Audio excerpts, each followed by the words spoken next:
तो अब ज़ाहिर है पिछले एक हफ्ते में जो दो वाक़यात भी ऐसे जो नाखुशगवार वाक़यात आप लोगों के साथ पेश आए, एक तो ख़ुद आपके साथ जो आप पर हमला हुआ, ज़रा उस वाक़े से मुतालिक भी अब बताइएगा कि वो कहाँ तक पहुँचा है, उस पर अभी जो मुलविस अफराद थे उनको पकड़ा जा सका है, नहीं पकड़ा जा सका, और फिर जो CDA पर वो रात के 12 बजे जो एक धावा CDA ने जो धावा बोला था आपके सेक्रेटरीट पर, उस पर भी फिर बड़ी ले दे हुई, उस पर प्रेस कॉन्फ्रेंस वगैरह हुई, अगले दिन आप लोगों ने वहीं पर अपना इजलास भी बुलाया, तो वो मामला अब कहाँ तक पहुँचा है, क्या तय पाया?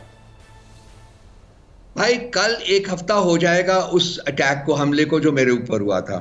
आज इस मोमेंट तक जबकि आप और मैं गुफ्तगू कर रहे हैं, मेरे साथ किसी हुकूमती इदारे ने इंक्लूडिंग पुलिस किसी किस्म का कोई राब्ता नहीं किया। अच्छा, देखिए ये जो मामला है, पहले एक दिन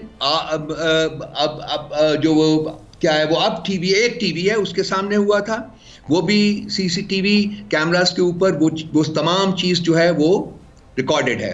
फिर उसका एक दिन छोड़ के GNN के सामने हुआ, वो तमाम चीजें भी रिकॉर्डेड हैं। ये 9 मई को जब वो अनफॉर्चुनेट इंसिडेंट हुआ तो उसके 24 घंटे के अंदर अंदर जियो फेंसिंग के जरिए इन्होंने 10,000 बंदों को हमारे को पकड़ के जेल में डाल दिया था। अब ये एक हफ्ता गुजरने के बाद भी 4 बंदे जो हैं वो इनसे ट्रेस नहीं हो रहे। और इसी राना सना का कल स्टेटमेंट आई है जिसका आप जिक्र कर रहे हैं, मेरा ख्याल परसों आई है, कि जी हमें बहुत मुश्किल आ रही है उनको पकड़ने में क्योंकि उन्होंने मेकअप बहुत किया हुआ था। इसका मतलब क्या है? इसका मतलब यह है कि एक हफ्ता गुजरने के बाद भी अगर कोई प्रोग्रेस नहीं हुई, कोई राब्ता नहीं किया गया, तो ये सीरियस ही नहीं है। एज ऑलवेज, क्योंकि कुछ लोग जिन्होंने ये काम किया है उनके जुर्म को छुपाना जो है वो असल ऑब्जेक्टिव है, इसलिए ये इसके ऊपर कोई प्रोग्रेस जो है वो मुझे नजर नहीं आ रही होती।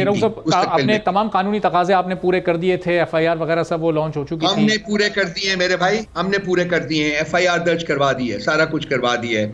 और वो रात के अंधेरे में जो है, जब दिन को बैठ के ये राना सना जैसे लोग जो हैं वो देते हैं, बड़े कंसीलिएटरी किस्म की स्टेटमेंट्स देते हैं, उसके बाद 2 कंसेक्यूटिव डेज के ऊपर PTI के सेक्रेटेरिएट के ऊपर अटैक हुआ है। पहले दिन यूनाइटेड नेशंस का वफ्द भी वहां बैठा हुआ था, उसकी मौजूदगी में ये सारा इन्होंने को तकरीबन 200 बंदों ने हमारे ऑफिस का घेराव कर लिया।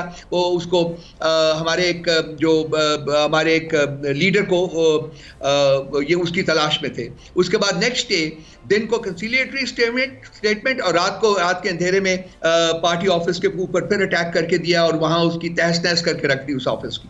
तो भाई मैं क्या बात करूं, दिन के वक्त की बात करूं कि रात के जो एक्शन लेते हैं उसकी बात करूं? तो रऊफ साहब, ये उसी के अगले रोज आजम नज़ीर तारड़ साहब ने सेनेट में गुफ्तगू की थी और ज़ाहिर है वो बयानात फिर ऑन रिकॉर्ड हो जाते हैं। उसमें उन्होंने बताया था कि 2020 से आप लोगों को नोटिस दिए जा रहे थे और उन नोटिस पर कोई संजीदगी का मुजाहरा नहीं हो रहा था, तो फिर ज़ाहिर है अल्टीमेटली आखिर में वो कार्रवाई होनी ही थी। और 10 मई को भी एक नोटिस आया था इसी साल, मेरे भाई, दिन पहले। Let me explain it to you. हमें इनका कोई नोटिस नहीं मिला। जो नोटिस इन्होंने बताया भी है वो आप देखिए, वो हमें एड्रेस नहीं है, वो उस शख्स को एड्रेस्ड है जिससे हमने प्रॉपर्टी तकरीबन 11 साल पहले खरीद के अपने नाम के ऊपर ट्रांसफर भी करवा ली हुई है।